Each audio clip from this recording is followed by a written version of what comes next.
setunggal Yayi Janaka kaping kalihipun anak kula pun Abimanyu.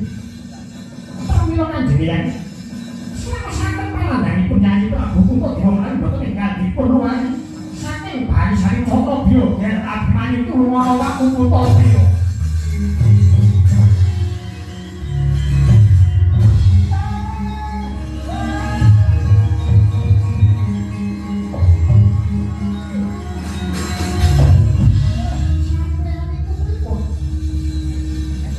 Eneng apa?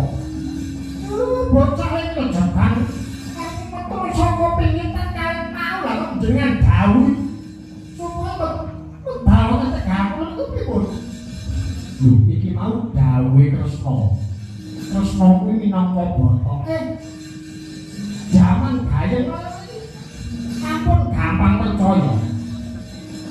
Nggih punika nek Kresna sing asli, lah nek Kresna palsu. Ora terus piye?